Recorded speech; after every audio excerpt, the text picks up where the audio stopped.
Vamos abrir as nossas Bíblias na primeira carta de Paulo aos Coríntios, capítulo de número 2, primeira aos Coríntios 2.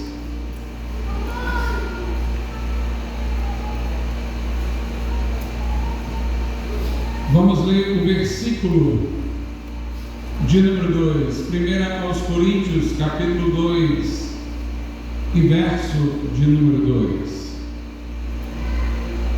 Diz assim o apóstolo Paulo: porque nada me propus saber entre vós, senão a Jesus Cristo e este crucificado. Podeis assentar.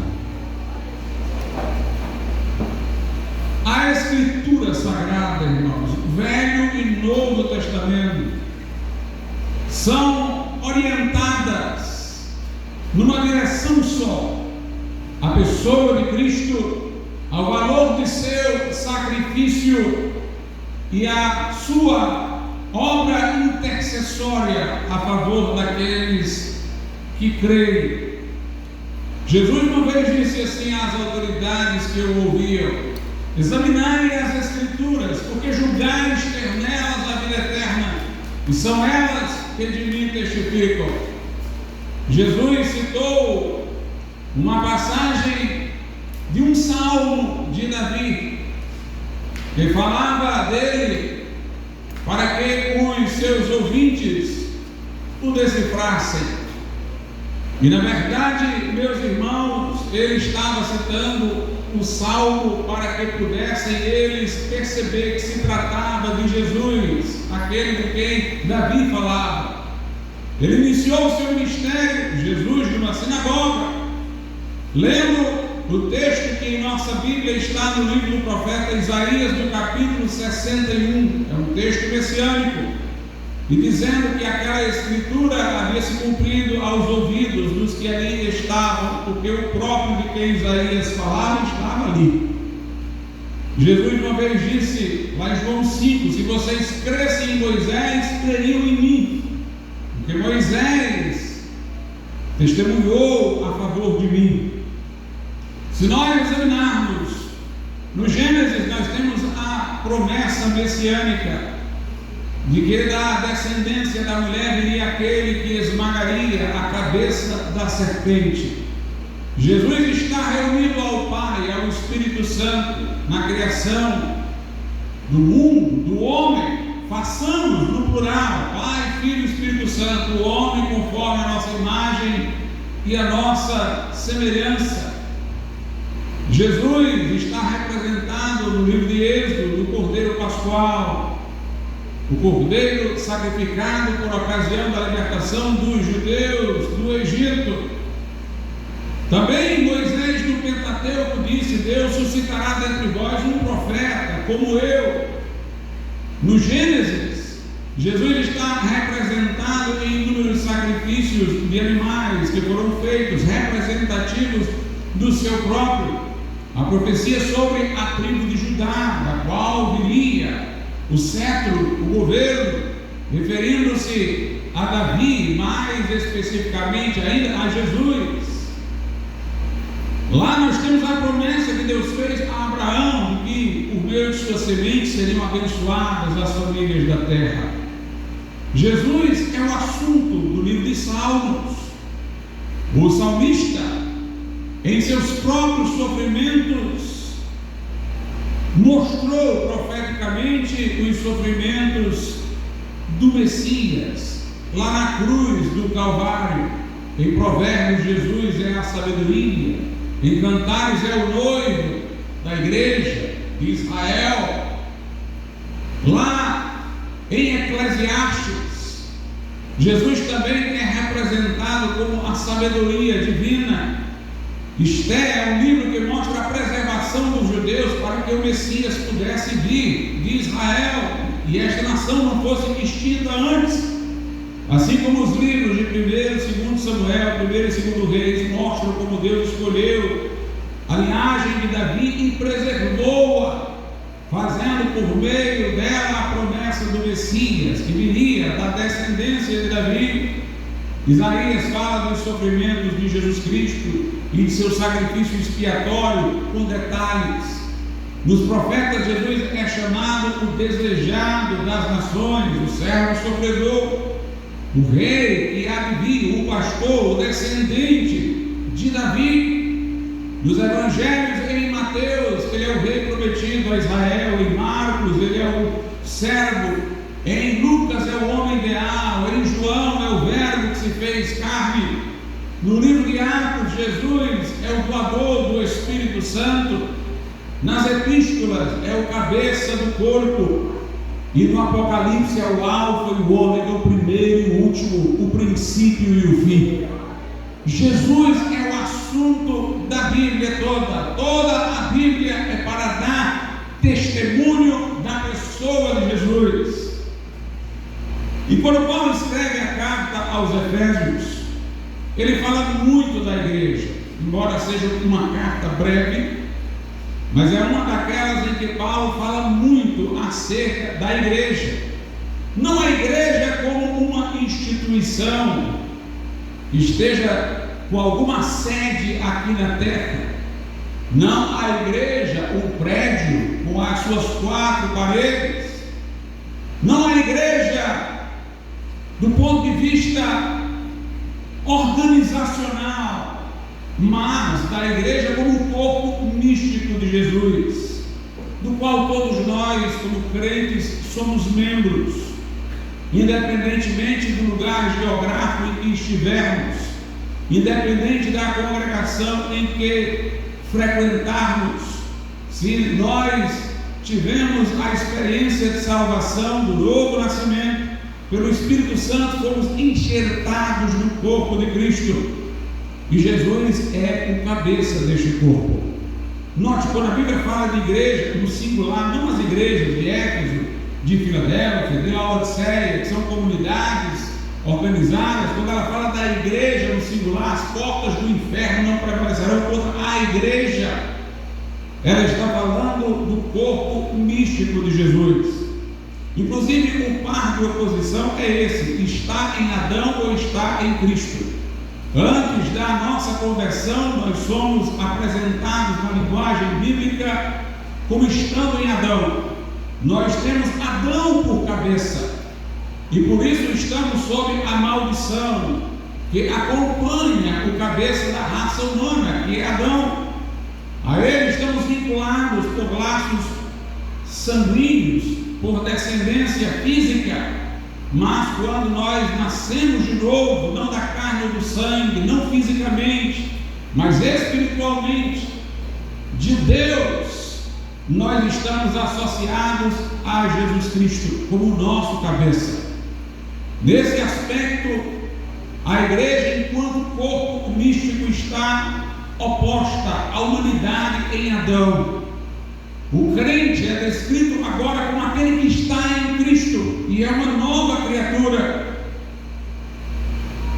Coisas velhas já passaram e eis que tudo se fez novo. Dentro dessa visão de igreja, no singular, não era uma organização, uma instituição, não tem sede terrena, pelo contrário, a igreja está vinculada na linguagem bíblica a Jerusalém celestial, a cidade que Deus nos prepara. Nossa cidadania, neste sentido, não está aqui. E todos estamos unidos por laços espirituais, por uma identidade de experiência. Jesus entrou em nossas vidas e nos livrou da lei do pecado e da morte, e nos colocou numa nova posição pela qual somos aceitos diante de Deus, não por nossas obras, mas pelos seus méritos. Ele nos transformou pelo Espírito Santo para andarmos em novidade de vida.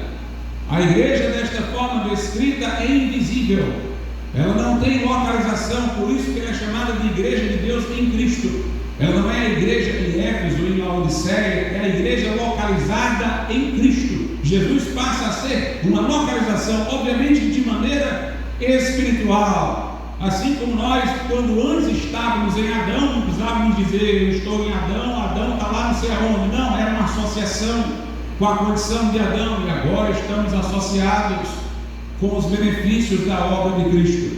A carta aos Efésios fala muito sobre a igreja e mostra como tudo na igreja está relacionado, assim como nas Escrituras, à pessoa bendita de Jesus Cristo. Vejamos as 3 ilustrações que aparecem na carta de Paulo a Éfeso sobre a igreja. A igreja é retratada de 3 maneiras: como um corpo, como um edifício e como uma noiva. São as 3 metáforas utilizadas para falar da igreja, o corpo místico de Jesus, em Efésios. Quando nós falamos da igreja como corpo, Jesus é o cabeça.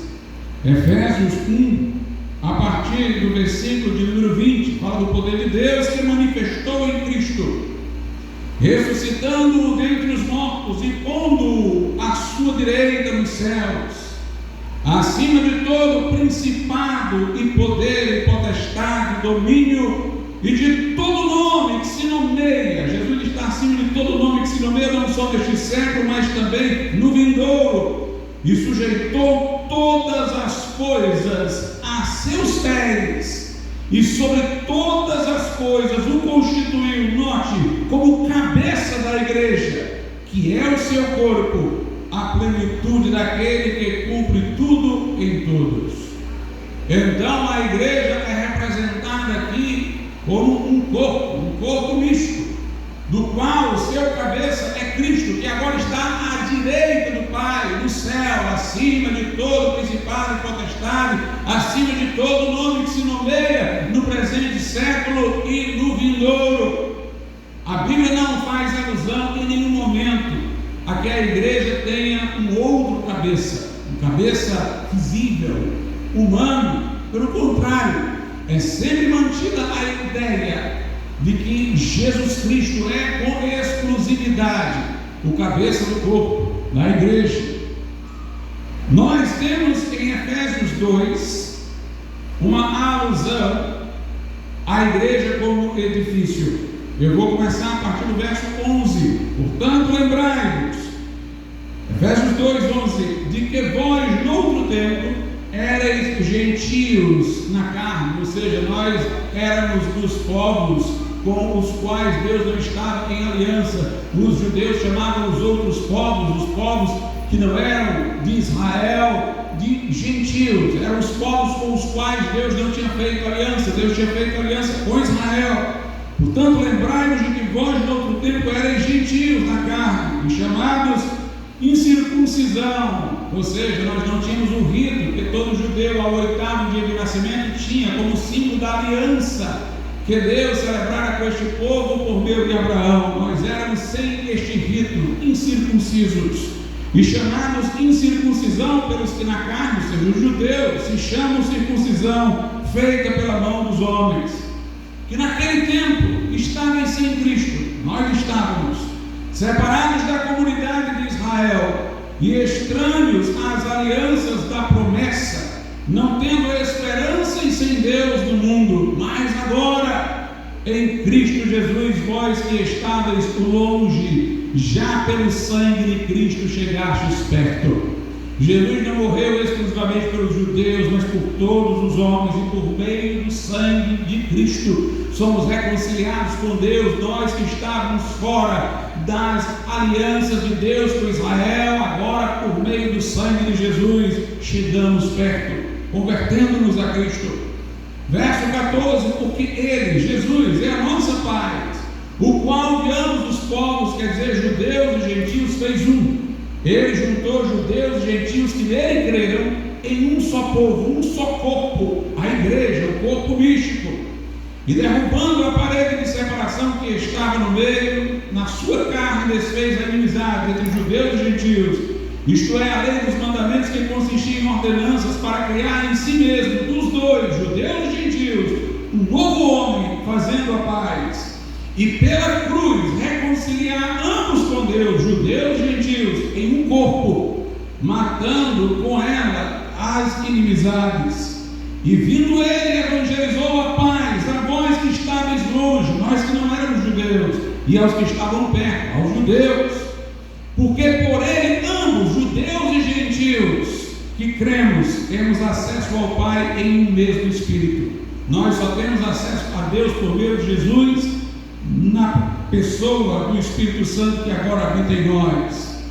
Assim que já não sois estrangeiros, nem forasteiros, mas concidadãos dos santos e da família de Deus. E agora vem a igreja como edifício. Edificados, nós somos edificados sobre o fundamento dos apóstolos e dos profetas, a mensagem que eles pregaram no Novo Testamento, edificados sobre o fundamento dos apóstolos e dos profetas, de que Jesus Cristo é a principal pedra da esquina. Nós somos um edifício, cada um de nós é uma pedra viva desse edifício, um tijolo, mas a pedra de esquina, a pedra angular, a pedra fundamental, a pedra que tudo mantém, é Cristo. E diz o verso 21, no qual todo edifício bem ajustado cresce para templo santo do Senhor, no qual também vós juntamente sois edificados para a morada de Deus em Espírito. A Bíblia está dizendo que nós somos tijolos de um edifício, do qual Jesus é a rocha fundamental e no qual o Espírito Santo habita. Deus mora em Espírito. Quando Jesus falou com Pedro em Mateus 16, Pedro vem do grego Petro, significa um fragmento, e Petra vem do grego rocha, que é maciça. Jesus disse que Pedro era uma pedra pequena, um tijolo do edifício. Mas aquele a quem havia confessado Cristo, o Filho do Deus vivo, era a rocha sobre a qual a igreja seria edificada. Em sua carta, Pedro diz que todos nós somos pedras vivas. Mas ele repete que Jesus é a pedra principal da esquina. Nós somos pedras pequenas, somos os tijolos do edifício, mas Jesus é a pedra de sustentação. Se eu representar a igreja como um corpo, Jesus é o cabeça. Se eu representar a igreja como um edifício, ele é a rocha fundamental. E se eu representar a igreja como uma noiva, Jesus é o noivo. Efésios capítulo de número 5 diz a Bíblia Sagrada o seguinte, a partir do verso 25: vós maridos, amai vossas mulheres como também Cristo amou a igreja e a si mesmo se entregou por ela para a santificar, purificando-a com a lavagem da água pela palavra, para a apresentar a si mesmo igreja gloriosa, sem mácula, nem ruga, nem coisa semelhante, mas santa e irrepreensível. Os maridos devem amar suas esposas como Cristo amou a igreja, que é a sua esposa, sua noiva, e deu-se por ela para a santificar pela lavagem da água, que é a palavra de Deus. Quando Jesus disse a Nicodemos, aquele que não nascer da água e do Espírito não pode ver o reino de Deus, Jesus não tinha instituído ainda batismo em água. Aquela água de que ele falava era a água conhecida nas figuras do Velho Testamento, aqui repetida. Ela ilustrava a palavra de Deus. Nascer da água e do Espírito é nascer da palavra e do Espírito Santo. Por isso Pedro diz na sua epístola que nós renascemos de semente incorruptível, que é a palavra de Deus. Por isso Tiago diz que fomos gerados de novo pela palavra da verdade. A igreja foi lavada com a lavagem da água pela palavra, para ser apresentada a Cristo, santificada como uma noiva, sem ruga nem mancha. Então, se nós falarmos da igreja como um corpo, Jesus é o cabeça. Se falarmos da igreja como um edifício, Jesus é a rocha fundamental. Se falarmos da igreja como uma noiva, uma esposa, Jesus é o noivo, o esposo. Tudo está referenciado a Cristo, tudo nas Escrituras, tudo com relação à igreja está referenciado à pessoa de nosso Senhor e Salvador Jesus Cristo. Nós temos duas ordenanças cristãs, estabelecidas pelo próprio Cristo e que são símbolos de salvação. Alguns chamam sacramentos, nós chamamos mais comumente de ordenanças. O batismo e a ceia do Senhor. No seu livro A Doutrina Cristã, Agostinho de Hipona, ou Santo Agostinho como chamado, diz claramente que no Velho Testamento existiam muitas figuras, muitos ritos, muitas ordenanças simbólicas, mas que o Novo Testamento só possui duas: o batismo e a ceia do Senhor. Isso é tão verdadeiro que lá na carta aos Coríntios, no capítulo de número 10, 1 Coríntios 10, veja essa alegoria instrutiva. Eu leio a partir do verso 1. Diz assim: ora, irmãos, não quero que ignoreis que nossos pais, os patriarcas, estiveram todos debaixo da nuvem e todos passaram pelo mar. E todos foram batizados em Moisés na nuvem e no mar.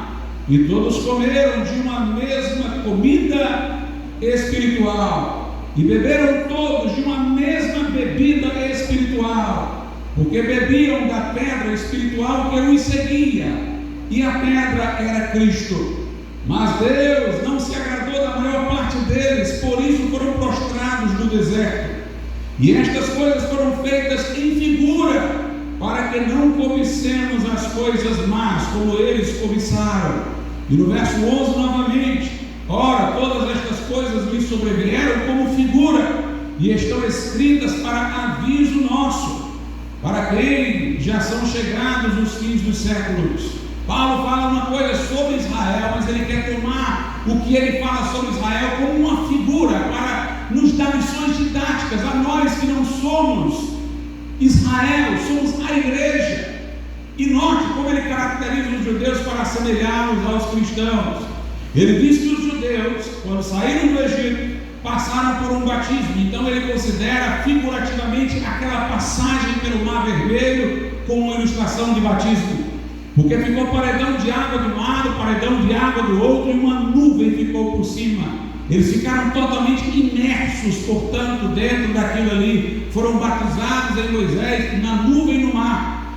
Depois ele cria uma figura para a ceia do Senhor. Eles, diz aí, no verso 4, beberam todos de uma mesma bebida espiritual. No verso 3, comeram de uma mesma comida espiritual. Que comida foi essa? Foi o maná que Deus enviou. Que bebida foi essa? Foi a água que jorrou da pedra quando eles estavam sedentos e Moisés feriu uma rocha e saiu água. Mas ele está tomando como uma figura da ceia. Porque, meus irmãos, assim como a ceia figura Cristo, também estas coisas figuravam Cristo. Nós sabemos que Jesus, em João 6, falou que os pais daquela geração tinham comido maná e morreram. E Jesus fala que agora Ele é o pão que desceu dos céus, o que é ilustrado na ceia do Senhor. Nós sabemos que Jesus deu o caso e disse: beberem, mas Jesus também se referiu a si mesmo como aquela pedra ferida da qual saiu água, quando ele disse: quem tem sede, vem a mim e beba. Quem crê em mim, como diz a Escritura, do seu interior fluirão rios de água viva. O verso 4 diz: e beberam todos de uma mesma bebida espiritual, porque bebiam da pedra espiritual que os seguia, e a pedra era Cristo, porque aquela pedra figurava Cristo. Então Paulo está colocando aqui o povo de Israel numa descrição bem diferente. Não está falando da circuncisão, porque isso não tem nada análogo para a igreja. Ele não está falando dos ritos especificamente judaicos. Ele está criando um cenário onde os judeus parecem em figura com a igreja. Eles passaram pelo batismo e eles comeram e beberam de um alimento espiritual. Note, isso é muito interessante para nós. Por que eles comeram e beberam algo espiritual, se eles beberam água de uma pedra e comeram de um maná que veio do céu? Porque se entendessem o que aquilo significava, não de maneira física, pela ingestão na boca, mas pelo entendimento do que significava, eles estariam concomitantemente, ao alimentar-se fisicamente, também comendo espiritualmente. depositando fé naquilo que estava a ser representado. Quando Paulo diz a pedra que os seguia era Cristo, referência àquela pedra ferida, obviamente aquela pedra não foi transubstanciada em Cristo, mas era Cristo na figura. Era o que Deus queria que eles vissem, como o que Jesus viria a fazer. Como aquela pedra foi ferida, Jesus seria ferido. Como daquela pedra jorrou água do Cristo ferido na cruz, jorra salvação. Veja como a linguagem da Bíblia, irmãos, às vezes fala usando o verbo ser, mas trata-se apenas de uma figura. E aí Paulo começa a dizer que estes homens que foram batizados na nuvem e no mar, que comeram e beberam espiritualmente de Cristo, estes homens depois transgrediram, Deus os puniu e disciplinou. Paulo disse: eu estou falando para vocês agora, isso é uma figura para vocês. Note, nesta figura ele só fala de duas ordenanças: do batismo, que ele encontra nos judeus uma representação quando passaram pelo Mar Vermelho, e a ceia, que ele encontra nos judeus uma representação quando comeram do maná e beberam da água que saiu da rocha. Não tem uma terceira coisa, são apenas essas duas ordenanças que tem a igreja: o batismo e a ceia. E novamente, estas duas ordenanças têm a ver com Jesus. As escrituras só falam de Jesus, toda a ligação da igreja é com Jesus. E as ordenanças têm a ver com Jesus. O batismo é o ato pelo qual o crente, imergido nas águas, se identifica com Cristo que morreu por ele, deixando sepultar o velho homem que ele aceita ter morrido com Cristo pela fé. E ao ascender das águas, aquele crente está proclamando sua identificação com o Cristo ressuscitado para andar em novidade de vida. Ele agora tem o seu velho homem morto pela cruz de Cristo e tem um novo homem comunicado a ele para que ele possa vivê-lo através da ressurreição de Cristo. Lá na carta aos Romanos, veja o que a Bíblia Sagrada nos diz. Aos Romanos, capítulo de número 6, depois de ter pregue que a salvação é por graça e não por obras, que pela graça nós temos os pecados perdoados, Paulo coloca a pergunta que todos aqueles que não compreendem a nossa mensagem fazem. Romanos 6, a partir do 1: que diremos, pois? Permaneceremos no pecado para que a graça abunde? Vocês ensinam que a salvação é só pela graça, pela fé, não é pelas obras? Então pronto, vamos continuar pecando para que Deus seja ainda mais gracioso em perdoar? Paulo diz no verso 2: de modo nenhum. Nós que estamos mortos para o pecado, como viveremos ainda nele? Ou seja, nós não vamos pecar só para poder usufruir de mais perdão, porque a mesma graça pela qual fomos perdoados, ela nos uniu a Cristo e fez o nosso velho homem morrer sob o poder da sua cruz e da sua morte, e fez com que a vida ressurreta de Jesus nos fosse comunicada, outorgada. Então ele diz: de modo nenhum, verso 2: nós que estamos mortos para o pecado, como viveremos ainda nele? Ou não sabeis que todos quantos fomos batizados em Jesus Cristo, fomos batizados na sua morte? De sorte que fomos sepultados com ele pelo batismo na morte, para que, como Cristo foi ressuscitado dentre os mortos pela glória do Pai, assim andemos nós também em novidade de vida. O batismo, irmãos, é um símbolo da nossa união com Cristo. Pela cruz, onde ele morreu em meu lugar, eu aceito que aquela morte foi por mim, logo eu me aceito morto naquela morte. E eu recebo a sua vida ressurreta, eu recebo o Cristo ressuscitado para entrar e morar no meu coração, ser o Senhor da minha vida, e ressurjo com Ele. O batismo para nós é um sepultamento. Aqui diz: fomos sepultados com Ele no batismo. O sepultamento não é o momento em que alguém morre, é o momento em que uma sociedade toma conhecimento de que alguém morreu. O sepultamento é a solenidade de despedida de alguém já morto. É a colocação no sepulcro. Quando você aceita Jesus, naquele momento você já morreu para o velho homem e já ressuscitou para uma nova vida com Cristo. Mas você vai descer as águas para todos saberem que você está sepultando, você está se despedindo do velho homem, porque agora você é uma nova criatura em Cristo Jesus.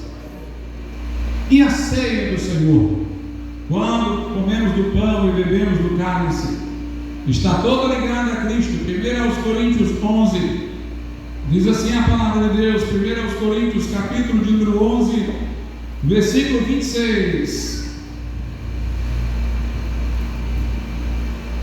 Porque todas as vezes que comerdes este pão e beberdes este cálice, anunciais a morte do Senhor até que venha. Paulo não chama o pão que está sendo entregue na ceia de corpo aqui. Não que não represente o corpo, em outras partes ele o diz, mas nós, como para ele não houve nenhuma mudança de substância, o pão ainda é pão, nós comemos pão. Ele diz todas as vezes que comerdes deste pão, ele está representando o corpo de Cristo, mas eu estou comendo pão, e beberdes este cálice, anunciais a morte do Senhor.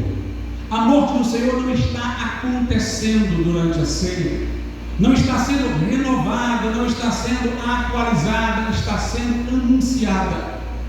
Por isso os reformadores chamavam a ceia de palavra visível, é uma pregação visível. Nós estamos na cerimônia litúrgica, no partir do pão, no tomar do cálice, trazendo à vista aquilo que pregamos cotidianamente, que Jesus morreu pelos nossos pecados segundo as Escrituras, verteu o seu sangue. Todas as vezes que eu comer deste pão e beber deste cálice, eu estou comendo pão, mas que figura o corpo, eu estou bebendo do cálice, mas que figura o sangue, eu estou anunciando, não é repetindo, não é renovando, não é atualizando, eu estou anunciando, eu estou pregando a morte do Senhor até que Ele venha. Se até que Ele venha, Ele não está lá ainda. Ele não está naquele pão, Ele não está naquele cálice materializado. O seu corpo retém, conforme diz a Bíblia em Atos, até o tempo de restauração de todas as coisas. O céu o retém o seu corpo até o tempo de restauração de todas as coisas. Mas ali eu tenho a representação, estou anunciando o que Jesus Cristo fez até que Ele regresse fisicamente em sua segunda vinda. Portanto, mais uma vez, as duas ordenanças, os dois sacramentos, como queiram, são símbolos da nossa ligação com Cristo. Tudo na Escritura é referente a Cristo. Tudo que é relativo à igreja está em conexão com Cristo. Ele é o noivo, a igreja é a noiva. Nós somos o edifício, Ele é a rocha. Nós somos o corpo, Ele é o cabeça. Agora vamos ver, irmãos, como era a pregação da igreja primitiva. Eu quero, nessa noite, fazer um estudo indutivo. Vamos ler passagens do livro de Atos, onde nós temos pregações, os apóstolos pregando. Vamos saber o que eles pregavam. Vamos saber, para saber se o que estamos pregando é o que eles pregavam. Nós vamos ver agora o conteúdo da pregação para os irmãos verem como era exclusivamente sobre Jesus. Atos capítulo 2, dia de Pentecostes. Diz assim a palavra de Deus. Atos capítulo de número 2. Veja a pregação de Pedro a partir do verso de número 22. Homens israelitas, escutai estas palavras. A Jesus Nazareno, homem aprovado por Deus entre vós, com maravilhas, prodígios, sinais, que Deus por Ele fez no meio de vós, como vós mesmos bem sabeis. A este que foi entregue pelo determinado conselho e presciência de Deus, prendestes, crucificastes e matastes pelas mãos de injustos, ao qual Deus ressuscitou, desfazendo as dores da morte, pois não era possível que fosse retido por ela. Oh, coisa gloriosa! Ele está dizendo, Pedro está dizendo, Jesus, que vocês conheceram pelos sinais e prodígios, que vocês crucificaram. Ele não foi crucificado por um acidente, estava no Supremo Conselho e Presciência de Deus, ele foi enviado para morrer pelos pecadores. Pedro diz: ele ressuscitou dentre os mortos, porque a morte não poderia retê-lo, porque quando ele disse: Pai, está consumado, e pagou os nossos pecados que têm o poder da morte, e ali findaram, e ele ao terceiro dia ressuscitou dentre os mortos. E segue então, citando o Velho Testamento, versículo 25: porque dele disse Davi: sempre via diante de mim o Senhor, porque está à minha direita, para que eu não seja abalado. Por isso se alegrou o meu coração e a minha língua exultou, e ainda a minha carne há de repousar em esperança. Pois não deixarás a minha alma no inferno, nem permitirás que o teu santo veja corrupção. Fizeste-me conhecidos nos caminhos da vida, com a tua face me encherás de júbilo. Homens e irmãos, seja-me lícito dizermos livremente acerca do patriarca Davi, que ele morreu e foi sepultado, e entre nós está até hoje a sua sepultura. Sendo, pois, profeta, e sabendo que Deus lhe havia prometido com juramento que no fruto de seus lombos, segundo a carne, levantaria o Cristo para o assentar sobre o seu trono, e antevendo isso, disse da ressurreição de Cristo, que a sua alma não foi deixada no inferno, nem a sua carne viu a corrupção. Pedro está dizendo que Davi, num de seus salmos, falou de alguém que seria colocado morto, mas que não iria ver a corrupção, a putrefação do corpo, um santo que Deus não deixaria na morte, mas traria de volta. Muitos pensavam tratar-se de Davi, mas Pedro, que está baseando-se na Escritura para pregar Cristo, disse: não, Davi não falava de si mesmo, ele morreu, foi sepultado, nós sabemos, ele era profeta, estava falando de outro, estava falando do Cristo, estava falando do Salvador, estava antevendo o Cristo que iria ressuscitar. E aí no verso 33 ele segue, aí no 32, Deus ressuscitou a este Jesus, do que todos nós somos testemunhas, de sorte que, exaltado pela destra de Deus e tendo recebido do Pai a promessa do Espírito Santo, derramou isto que vós agora vedes e ouvis. Porque Davi não subiu ao céu, mas ele próprio diz: disse o Senhor ao meu Senhor: assenta-te à minha direita, até que ponha os teus inimigos por escabelo de teus pés. Saiba, pois, com certeza, toda a casa de Israel, que a esse Jesus a quem vós crucificastes, Deus o fez Senhor e Cristo. Davi, quando disse o Senhor ao meu Senhor, estava falando do Pai, referindo-se ao Filho: assenta-te à minha destra. Jesus é citado, está à direita de Deus, e os seus inimigos serão vencidos. E aí ele diz: saiba com toda certeza, esse Jesus que vocês crucificaram, vocês estão na contramão de Deus. Esse Jesus que vocês rejeitaram, Deus o levou. Portanto, a mente de vocês não está concorde com a de Deus, vocês rejeitam a quem Deus eleva. Meus irmãos, o que é falado aqui de obras? O que é falado aqui de penitências? O que é falado aqui de ritos? Uma pregação que fala de Jesus apenas. Essa é a pregação do Evangelho. Obviamente o novo convertido vai se batizar, vai se congregar, vai participar da ceia do Senhor, mas a mensagem de salvação é Cristo. Não tem alusão a santo, a purgatório, a penitência, nada disso. Jesus. Os que ouviram Pedro fizeram uma pergunta, verso 37: e ouvindo eles isto, compungiram-se em seu coração e perguntaram a Pedro e aos demais apóstolos: que faremos? Homens e irmãos, então o que a gente faz? E disse-lhe Pedro: arrependei-vos e cada um de vós seja batizado em nome de Jesus Cristo em remissão de pecados, e recebereis o dom do Espírito Santo.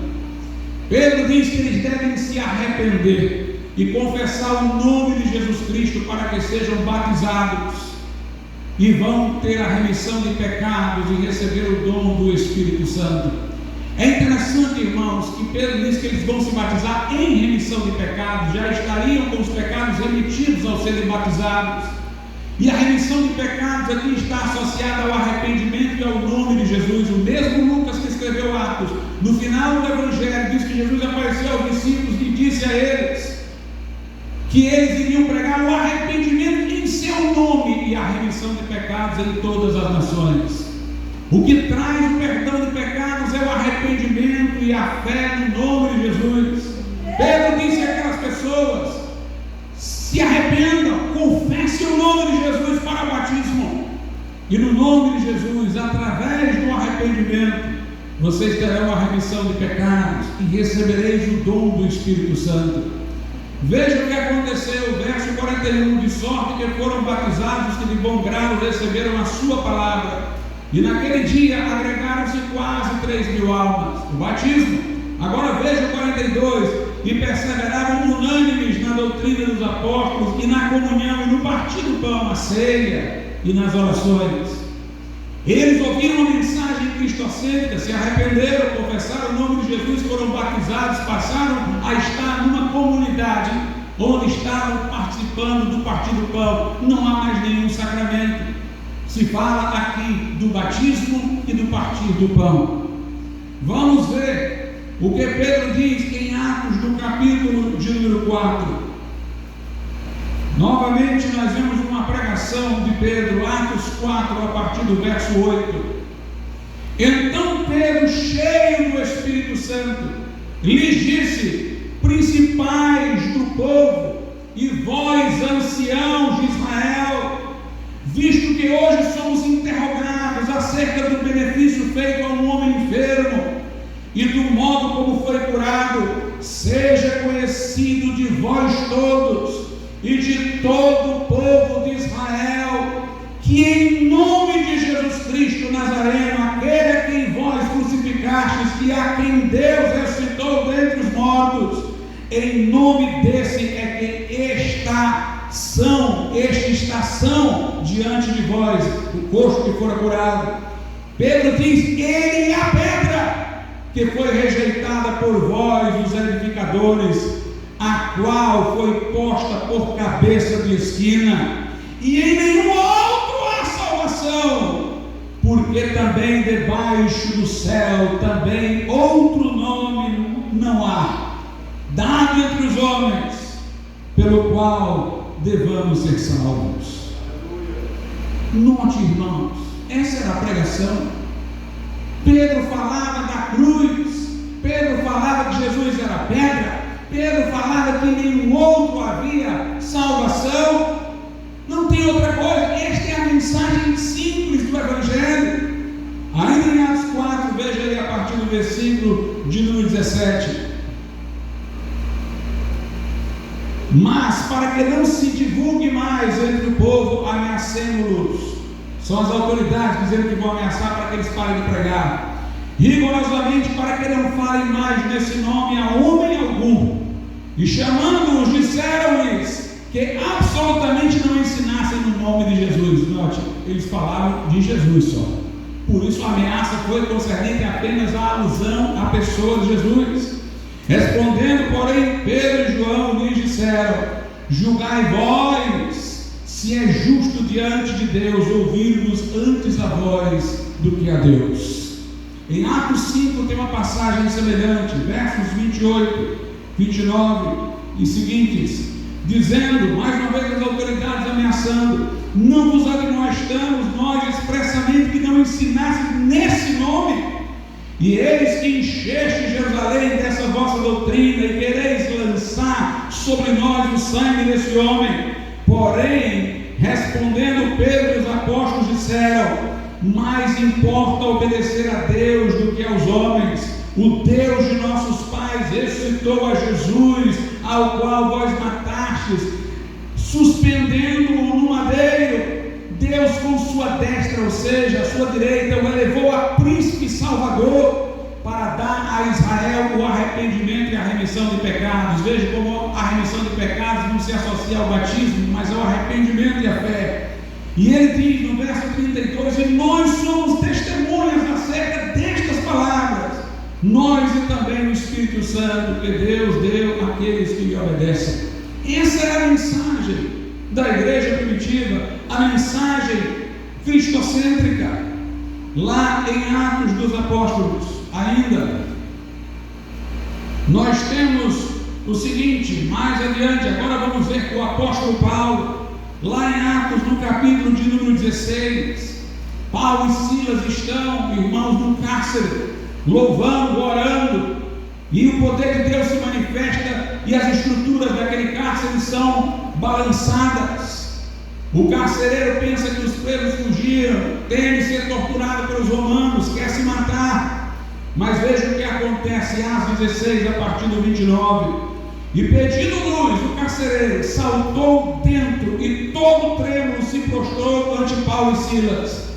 E tirando-os para fora, disse: Senhores, que é necessário que eu faça para ser salvo? E eles disseram: Crê no Senhor Jesus Cristo e serás salvo tu e tua casa. Que resposta simples. O que é que eu faço? O que é que eu tenho que fazer? Crê no Senhor Jesus e serás salvo tu e tua casa. E aí segue o texto. E eles disseram: crê no Senhor Jesus, será salvo tu e tua casa. E lhe pregaram a palavra do Senhor e a todos que estavam em sua casa. E tomando-os ele consigo na mesma hora da noite, lavou-lhe os vergões, ou seja, o carrasco lavou as feridas dos apóstolos, de Paulo e Silas. E logo foi batizado ele e todos os seus. E levando-os à sua casa, lhes pôs a mesa. E alegrou-se de que com toda a sua casa havia crido em Deus. Paulo descreve. Vamos ver o sermão de Paulo aos atenienses, em Atos, no capítulo de número 17, a partir do versículo de número 22. E estando Paulo no meio do Areópago, disse: Homens atenienses, em tudo vos vejo como sendo um tanto supersticiosos, porque passando eu e vendo os vossos santuários, achei também um altar, em que estava escrito ao Deus desconhecido. Esse, pois, que vós honrais, não conhecendo, é o que eu vos anuncio. O Deus que fez o mundo e tudo que nele há, sendo o Senhor do céu e da terra, não habita em templo feito por mãos humanas. Nós nunca poderemos imaginar, irmãos, que Cristo está numa rocha guardado dentro de um sacrário. Deus não habita, não é reduzido, não é armazenado em templo feito por mãos dos homens, nem tampouco é servido por mãos de homens, como que necessitando de alguma coisa, pois Ele mesmo é quem dá a todos a vida, a respiração e todas as coisas. E de um só sangue, quer dizer que Adão fez toda a geração dos homens para habitar sobre a face da terra, determinando os tempos já dantes ordenados e os limites da sua habitação, para que buscassem ao Senhor, se porventura tateando pudessem achar, ainda que não está longe de cada um de nós, porque nele vivemos e nos movemos, existimos, como também alguns dos vossos poetas disseram, pois somos também sua geração, sendo pois nós geração de Deus, não havemos de cuidar que a divindade seja semelhante ao ouro, ou à prata, ou à pedra esculpida por artifício e imaginação dos homens. Paulo diz que o Deus desconhecido, que eles não conheciam, foi o Deus que criou os céus e a terra, e de um só homem fez toda a geração dos homens. Este Deus não pode ser detido, não pode ser limitado, não habita em templo feito por mãos humanas. Paulo diz, ele não pode ser assemelhado ao ouro, à prata, à nossa imaginação, do que ele seja. Ele não pode ser reduzido, portanto Paulo está condenando todas as representações de Deus como idólatras. Mas aí ele diz no verso 30, mas Deus, não tendo em conta os tempos da ignorância, ordena agora a todos os homens e em todo lugar que se arrependam, porquanto tem determinado um dia em que com justiça há de julgar o mundo, por meio do homem que destinou, e disso deu certeza a todos, ressuscitando-o dentre os mortos. O que Paulo está dizendo é o seguinte: Deus é maior do que o que vocês pensam, Ele criou todas as coisas, Ele fez todos os homens, Ele não pode ser detido em templo, em local, Ele não deve ser assemelhado à imagem, Ele não deve ser enclausurado nos limites da nossa imaginação. Ao fazer estas coisas, vocês transgrediram o segundo mandamento da lei. está disposto a julgar vocês por outro caminho que não seja a lei. Deus está disposto a considerar a transgressão que vocês fizeram da lei como um tempo em que vocês ignoraram o Evangelho que eu estou apresentando agora. Por este Evangelho que Ele vai julgar o mundo, por meio de Cristo que Ele ressuscitou. Na verdade, meus irmãos, se Jesus não tivesse vindo, todos nós iríamos para o inferno como transgressores da lei. Mas uma vez que Jesus veio e morreu por todos os homens, a causa do inferno não é mais diretamente a transgressão da lei, é a recusa do Evangelho.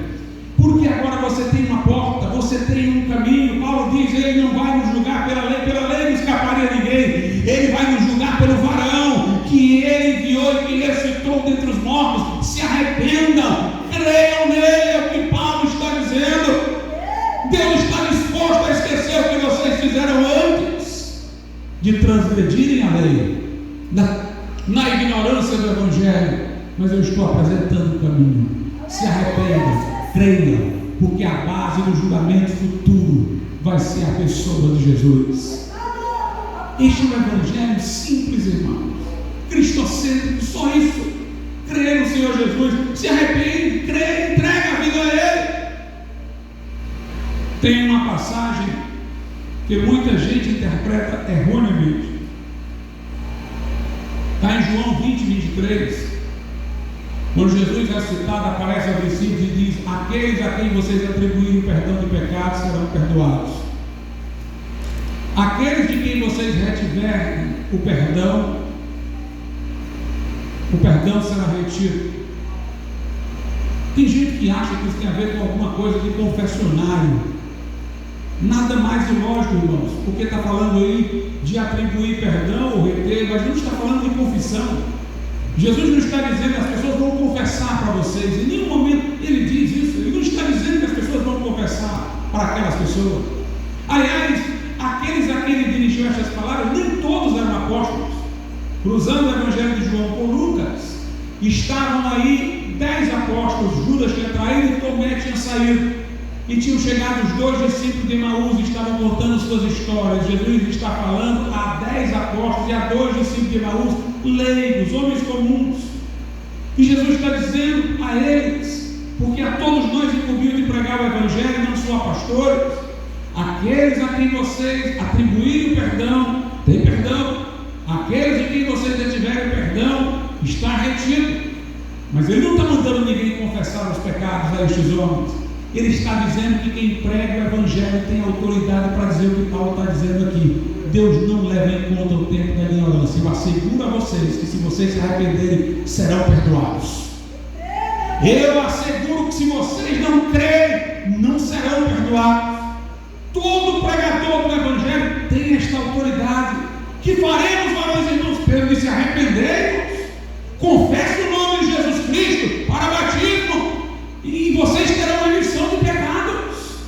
Ele está assegurando remissão de pecados ao que se arrepende e crê. Todos nós temos essa autoridade, irmãos, porque na hora que alguém se arrepende e crê, naquela hora é salvo. Como um malfeitor da cruz, ao lado de Jesus, na última hora se arrependeu e Jesus disse: hoje estarás comigo no paraíso. Como o paralítico que desceu pelo telhado, crendo em Jesus, e Jesus disse: perdoados são os teus pecados, vendo a fé dele. E Jesus está dizendo que nós temos autoridade para pregar o arrependimento e a remissão de pecados. Nós fomos ordenados para pregar: quem crê será salvo, quem não crê será condenado. Nós vamos atribuir o perdão àqueles a quem Deus quer perdoar, os que se arrependem e creem. Mas nós vamos dizer que há condenação e juízo para aqueles que não se arrependem e não creem no Evangelho. Essa é a mensagem simples. Na segunda carta aos Coríntios 11:4, Paulo diz: meus irmãos, eu temo que como a serpente enganou Eva com a sua astúcia, os vossos entendimentos sejam corrompidos e vocês se apartem da simplicidade e da pureza que há em Cristo. Paulo temia que este Evangelho simples fosse corrompido pelas invenções dos homens. Paulo é tão radical na preservação da simplicidade do Evangelho, que lá na Galácia, na igreja da chegaram alguns hereges, dizendo: não basta crer em Jesus para ser salvo, tem que também se circuncidar. Paulo é tão violento na sua reação, que Paulo diz: só porque eles acrescentaram uma coisa a Jesus, este evangelho é outro. Não é o evangelho, ele não diz nem que é um evangelho adulterado, corrompido. Ele diz: este é outro evangelho. Se não for só Jesus, é outro evangelho. Gálatas 1, verso 6: maravilho-me de que tão depressa passasseis daquele que nos chamou a graça de Cristo para outro evangelho. Sabe por quê, irmãos? Porque quando nós dizemos que a salvação é pela graça mediante a fé, nós não estamos dizendo que toda pessoa que afirma crer em Jesus está salva. É preciso que ela creia que Jesus é suficiente para salvá-la. E como isso é difícil, irmãos. Como é difícil. É como eu chegar para alguém e dizer: você é inútil, você não sabe fazer nada, não tem nada que preste em você, você não pode ajudar em nada. Por mais que essa pessoa esteja altamente debilitada, ela vai indignar-se. Espera aí, o que é isso? Porque o ser humano tem aquele sentimento de que ele tem alguma coisa para contribuir. O arrependimento que leva à salvação não é só remorso por alguns pecados cometidos. É quando eu me abomino no pó e na cinza. Digo como Paulo: não vejo em mim bem algum. Até as melhores obras que eu fiz, que estavam maculadas, imperfeitas, não atenderam ao padrão de Deus. Eu não tenho nada a oferecer, mas eu confio inteiramente em Jesus. Se eu balançar e alguém chegar para mim e dizer: não é só Jesus, é também isso, e eu olhar nessa direção, então eu não tinha fé só em Jesus. Tinha um buraco lá de dúvida, que agora eu quero me agarrar a duas tábuas, a duas cordas, mas tem que ser só em Jesus. Por isso Pedro disse: em nenhum outro há salvação. Tem que ser apenas em Jesus. A fé salvadora, irmãos, ela inclusive requer uma obra do Espírito Santo em nossas vidas, porque ela requer que nós desistamos de tudo que é em nós. Não há nada em mim que eu tenha para oferecer. Isso mexe com o orgulho, os brilhos do ser humano. Uma fé que se agarra a Cristo e confia inteiramente nele tem que ser uma obra do Espírito Santo. Porque uma pessoa que sai na rua e pergunta onde é que fica a rua tal, ao primeiro transeunte, lá na frente pergunta ao segundo, porque duvidou de que o primeiro pudesse ter enganado. Mas você tem que confiar só em Jesus e não ir atrás de mais ninguém. Mais nada. Só Ele é suficiente para mim. Ele é suficiente para mim. Paulo diz: eu sei em quem tenho crido, eu sei que Ele é poderoso para guardar o meu depósito até aquele dia. É essa a fé que nós precisamos ter. É o Espírito de Deus que no coração daquele que permite, coloca essa fé para se agarrar a Cristo, a sua promessa. É essa fé pela qual não apenas os nossos pecados são perdoados, mas nossa vida é transformada. Por que não é tanta gente que crê, pastor? Porque é tão simples que eles não creem. Se fosse sofisticado, eles creriam. Os homens na sua vaidade gostam de sofisticação. Naamã foi até um profeta de Deus, porque estava leproso. E ele chegou para o profeta curado. O profeta disse: vai lá no rio ali e te banha 7 vezes. Naamã disse: eu não acredito que eu vim lá da minha terra falar com este profeta e ele mandou me banhar 7 vezes da água. Lá na minha terra tem rios melhores do que esse riachozinho de vocês aqui. Naamã, em outras palavras, falou. Ele disse: eu pensei que você ia levantar a mão para o céu, fazer uma coisa grande. E o empregado de Naamã puxou a roupa dele e disse: olha, se ele te mandasse fazer uma coisa bem difícil, tu não faria. O que te custa? Vai lá, te banha. Era um teste de fé, irmãos. Estava lá o general Naamã, dentro d'água. Banhou uma vez, ainda estava lepra, não tinha melhorado nada, nem avançado a cura. A segunda vez, a terceira, a quarta, a quinta, a sexta. Quando ele obedeceu na 7ª, a sua pele ficou como a de criança. É tão simples que o homem não quer crer. Por isso Jesus disse: tem que ser como um menino, como criança. para entrar no reino de Deus. A Bíblia diz que Deus escolheu as coisas que não são para confundir as que são, escolheu as fracas para confundir as fortes, as loucas, para confundir as sábias. Este evangelho, irmãos, é loucura para os que perecem, para nós é o poder de Deus. Paulo diz: os judeus pedem sinal, os gregos pedem sabedoria, sofisticação, mas pregamos a Cristo crucificado, escândalo para os judeus e loucura para os gregos.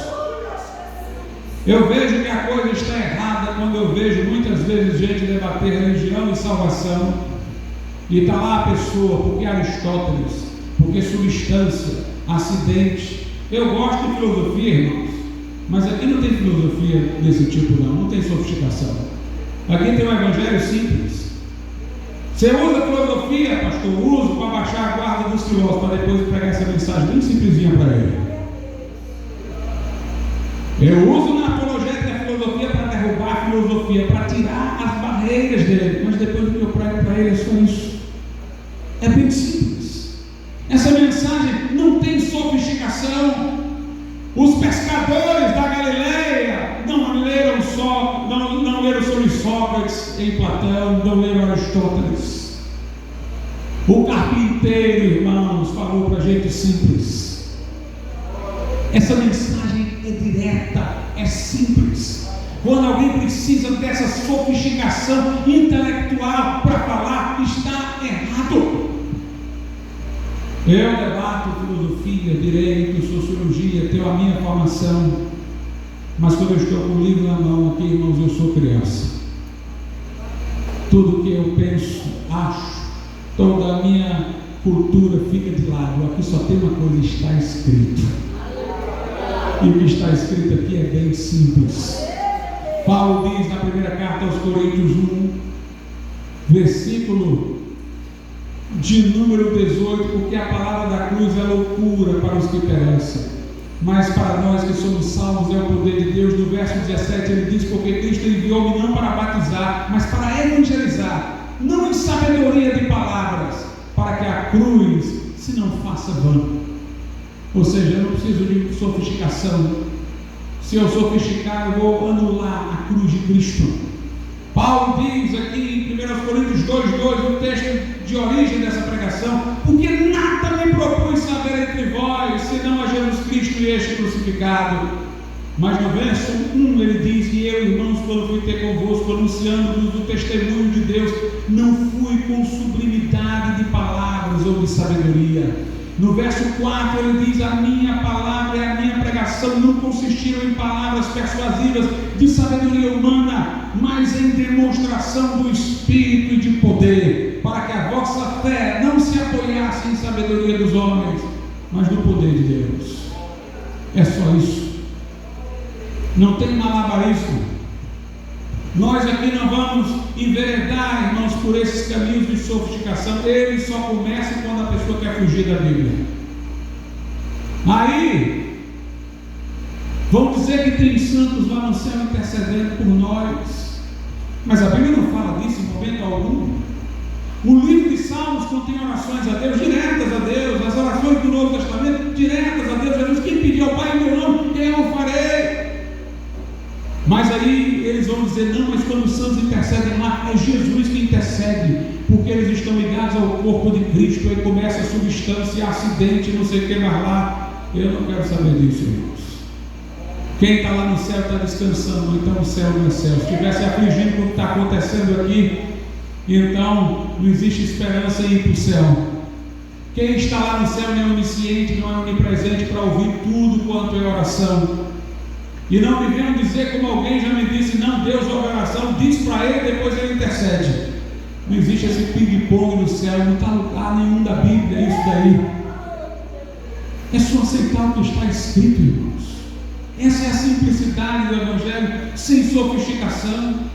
Eu não preciso ir para uma diferença de substância e acidente para imaginar que uma farinha de trigo vai virar o corpo de Cristo. Não, é um símbolo. Jesus disse: isto é o meu corpo, mas ele estava lá com o corpo. Ele disse: isto é o meu corpo partido. Ele nem tinha morrido na cruz. mas ele estava representando o seu sacrifício diante dos discípulos. Ele disse: isto é o meu corpo. Como ele disse: eu sou o caminho, eu sou a videira verdadeira, eu sou o pão que desceu dos céus. Dessa hora ele teria deixado de ser carne e virado pão. É o evangelho da simplicidade. Jesus: vinde a mim. Ele não complicou: vinde a mim, depois para colar, vinde a mim. Venha o pecador a mim. Vinde a mim todos vós que estáis cansados e sobrecarregados, e eu vos aliviarei. Quem tem sede, venha a mim e beba. A mulher samaritana ele descreveu da forma mais simples. Ele disse: mulher, se tu soubesse quem é que está falando contigo, e o dom de Deus que veio por meio de mim, tu me pedirias agora, e eu te daria a água viva. A água deste poço que tu bebe não mata a tua sede, amanhã tu torna a ter sede, mas se tu beberes da água que eu te der, nunca jamais terá sede. Ela se tornará dentro de ti uma fonte que jorra para a vida eterna. O que a igreja primitiva pregava, Cristo. O que Pedro pregava, Cristo. O que Tiago pregava, Cristo. O que Paulo pregava, Cristo. O que João pregava, Cristo. João diz: estas coisas foram escritas para que creais que Jesus é o Filho de Deus, e para que, crendo, tenhais vida em seu nome. Arrependei-vos e crede no Evangelho.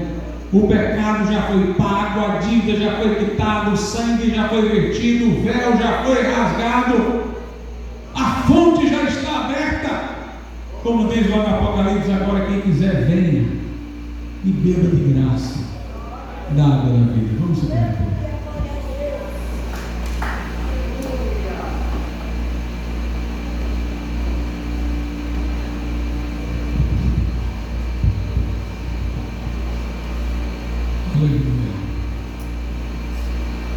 Abre os meus olhos, eu quero ver Cristo.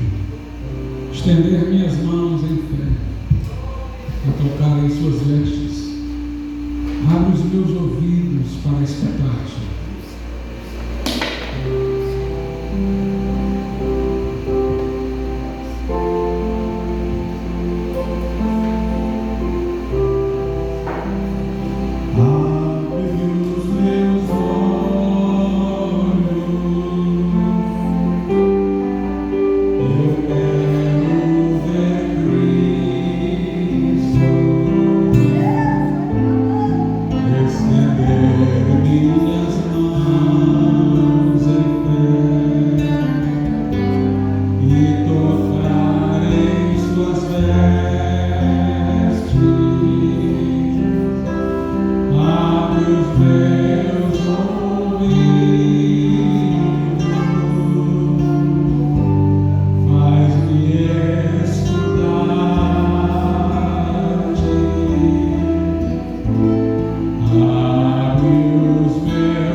Se nessa noite houver alguém que diga, pastor, eu quero entregar nessa noite o meu coração a Cristo, confiar nele inteiramente, somente nele, como meu Salvador pessoal.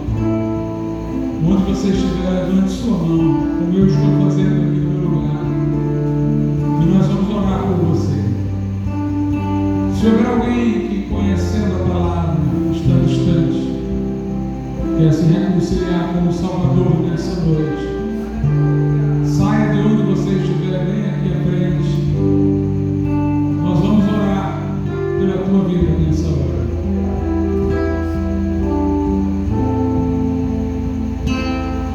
Louvado seja Deus. Se houver mais alguém, levante sua mão, saia do seu lugar. Nós vamos orar por você.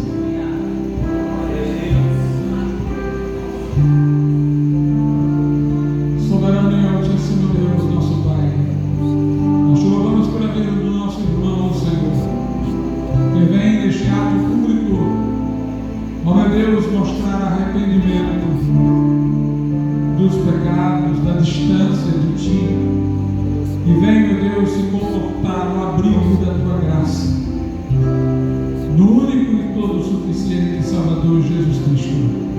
Que o Senhor, meu Pai, me assegure perdão, restauração, renovação. Que, meu Deus, o Senhor possa no seu coração selar a fé como compromisso de perseverança. E que Ele possa, meu Deus,